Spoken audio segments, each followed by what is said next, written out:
नमस्कार, मैं हूं रूपेश कुमार और आप देख रहे हैं TV9। बिहार की 5 बड़ी खबरें। ग़ज़वाए हिंद के लिए हो रहा बिहार के मदरसों का इस्तेमाल, आतंकवाद निरोधी दस्ते ने किया खुलासा। 21 जून को होने वाली नीट परीक्षा का प्रश्न पत्र वायुसेना के विमान से पहुंचा पटना। प्रिंस यादव की मौत अभी भी रहस्य। इधर रोशन आनंद की गिरफ्तारी को लेकर मानवाधिकार आयोग ने पटना SSP से मांगा जवाब। लालू यादव खाली करेंगे आवास, राबड़ी देवी के पत्र पर नए आवास की रीमॉडलिंग शुरू। टेंडर घोटाला मामले में गिरफ्तार ठेकेदार ईशुश्री से निगरानी ने शुरू की पूछताछ, कई सफेदपोश होंगे बेनकाब। और अब खबरें विस्तार से। बिहार के एक मदरसा से गिरफ्तार आतंकी इजहारुल हक को लेकर बड़ा खुलासा हुआ है। यह आतंकी पाकिस्तान के लिए स्लीपर सेल तैयार कर रहा था और ग़ज़वाए हिंद की ट्रेनिंग दे रहा था। आतंकवाद निरोधी दस्ता ने बिहार के मधुबनी के उर्दू कॉलोनी स्थित एक मदरसे से इस आतंकी इजहारुल हक को गिरफ्तार किया है। इस आतंकी से पूछताछ में पता चला है कि इजहार पाकिस्तानी नागरिक जैनुल आबदीन के साथ मिलकर ग़ज़वाए हिंद नाम से एक सोशल मीडिया ग्रुप चलाता था। ATS के सामने आतंकी इजहार ने यह कबूल किया है कि वह मधुबनी शहर के उर्दू कॉलोनी के दारुल उलूम में बच्चों को पढ़ाता है। ATS ने यह भी खुलासा किया है कि इजहार पाकिस्तान के साथ मिलकर अलमाते क़यामत नाम से एक मुहिम चला रहा था। इसके तहत देश में खिलाफत कायम करना और हिंदुस्तान में खिलाफत कायम कर ग़ज़वाए हिंद कायम करना मकसद है। इसके लिए ही स्लीपर सेल तैयार किया जा रहा था। पाकिस्तान सिर्फ बिहार के मदरसे ही नहीं बल्कि इसके लिए देश भर के मदरसों का भी इस्तेमाल कर रहा है। इस नेटवर्क के एक सदस्य शाकिर को राजस्थान के अलवर से गिरफ्तार किया गया था और शाकिर ने ही पूछताछ में मधुबनी के आतंकी इजहार की जानकारी दी। बिहार के मधुबनी से गिरफ्तार आतंकी इजहार बिहार के मुस्लिम लड़कों को अपने पासपोर्ट तैयार रखने और हर लड़के को कम से कम एक हथियार पास में रखने का निर्देश दे रखा था। मकसद ये था कि जल्द ही इन युवाओं को ISI के जरिए विधिवत ट्रेनिंग दिलाई जा सके। इजहार के मोबाइल से अल हिजरा नाम के ग्रुप और जिहादी वीडियो के साथ साथ बम से तबाही फैलाने वाली ट्रेनिंग की तस्वीर भी मिली है। बिहार के सीमावर्ती ज़िलों और मदरसों का इस्तेमाल पाकिस्तान स्लीपर सेल तैयार करने के लिए कर रहा है। यहाँ डिजिटल प्लेटफॉर्म का उपयोग कर युवाओं को ग़ज़वाए हिंद जैसी विचारधारा से जोड़ना, उन्हें ट्रेनिंग देकर बम धमाके के लिए तैयार करने जैसी एक गहरी अंतर्राष्ट्रीय साजिश चल रही है। और अब दूसरी बड़ी खबर। 21 जून को होने वाली नीट की परीक्षा का प्रश्न पत्र वायुसेना के विमान से पटना पहुंच गया है। पटना एयरपोर्ट से जिला प्रशासन ने ये जो प्रश्न पत्र यहाँ आया है उनको सुरक्षित स्थान पर अपने कब्जे में ले रखा है, जहाँ प्रश्न पत्र रखे गए हैं। पटना के अलावा प्रश्न पत्रों को वायुसेना के विमान से ही गया और दरभंगा भी भेजा गया है और वहां पर स्थानीय प्रशासन को ये प्रश्न पत्र सौंप दिए गए हैं।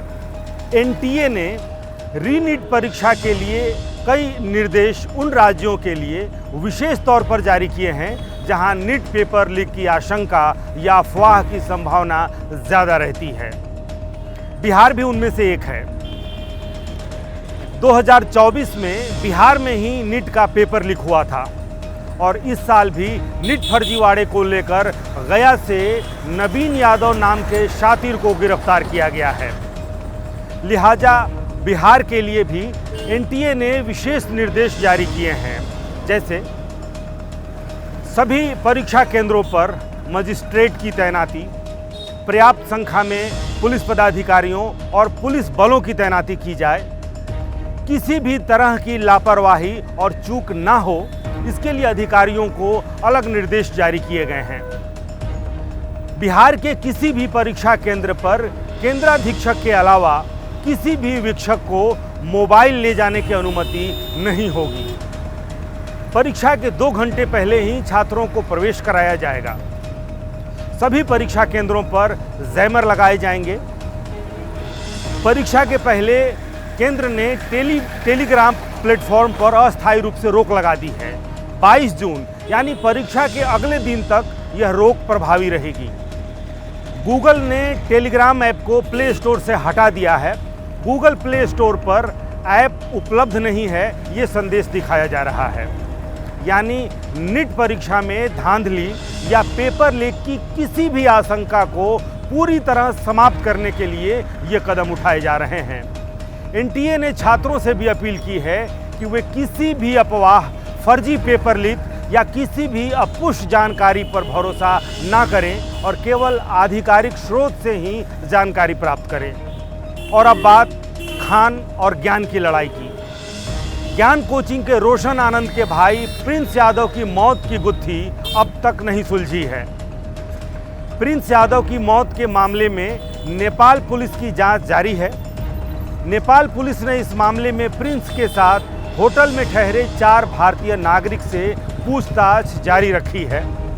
वहीं हिरासत में लिए गए एक नेपाली नागरिक को इस शर्त पर फिलहाल छोड़ दिया गया है कि आवश्यकता पड़ने पर वह तत्काल पुलिस के सामने उपस्थित होगा। नेपाल पुलिस के प्रवक्ता ने भी बताया है कि घटना के कारणों का स्पष्ट खुलासा अब तक नहीं हो सका है। पोस्टमार्टम रिपोर्ट भी अभी पुलिस को नहीं मिली है। पोस्टमार्टम रिपोर्ट मिलने के बाद ही मौत के कारणों की पुष्टि हो पाएगी। पुलिस अब होटल के कमरे से बरामद दवाइयों की भी जांच कर रही है।